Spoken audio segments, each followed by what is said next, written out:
दिनै वीर लाचित बर'फुकननि 400थि जोनोम सान। आसाम सरकारनि बिथोन बायदियै दिनै रायजोनि गुबुन गुबुन जिल्लाफोरजों लोगोसे क'क्राझार जिल्लायावबो वीर लाचित बर'फुकननि 400थि जोनोम सानखौ फालिगोन। बे साननि हाबाफारिखौ क'क्राझार जिल्ला खुंथाया गाहामै खुंफुंनो लाहार फाहार जाबाय।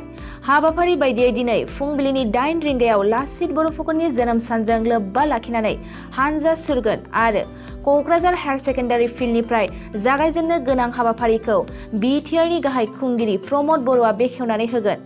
बेनि उनाव सानजौफुनि 12 रिंगायाव सराइखेलायाव थागिबिफोरजों मोनसे सावरायनाय हाबाफारि लादों। दिनै वीर लाचित बर'फुकननि 400थि जोनोम सान। आसाम सरकारनि बिथोन बायदियै दिनै रायजोनि गुबुन गुबुन जिल्लाफोरजों लोगोसे क'क्राझार जिल्लायावबो वीर लाचित बर'फुकननि 400थि जोनोम सानखौ फालिगोन।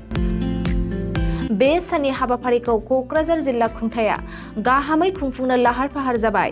हाबाफारि बायदियै दिनै फुंबिलिनि 8 रिंगायाव लाचित बर'फुकननि जोनोम सानजों लोब्बा लाखिनानै हानजा सुरगोन आरो क'क्राझार हायार सेकेन्डारि फिल्डनिफ्राय जागायजेननो गोनां हाबाफारिखौ बिटिआरनि गाहाय खुंगिरि प्रमद बर'आ बेखेवनानै होगोन। बेनि उनाव सानजौफुनि 12 रिंगायाव सराइखेलायाव थागिबिफोरजों मोनसे सावरायनाय हाबाफारि लादों। मोनसे फोसावथाय क'क्राझार जिल्लानि सिङाव थानाय दा रियेलिटी पाब्लिक स्कुलाव पाब्लिक रिलेशन अफिसारनि गोनांथि जादों। गोसो गुदुं बिजाथिफोरा थाबैनो जगाजग खालामनो हागोन।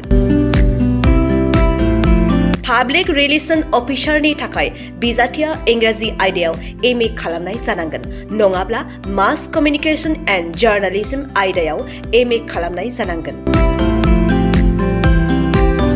बेनि थाखाय जेबो एक्सपिरियेन्सनि गोनांथि गैया। डिग्री गोनां बिजाथिफोरा बयबो एप्लाइ खालामनो हागोन। दान बान्थाखौ 15,000निफ्राय 20,000सिम होनाय जागोन।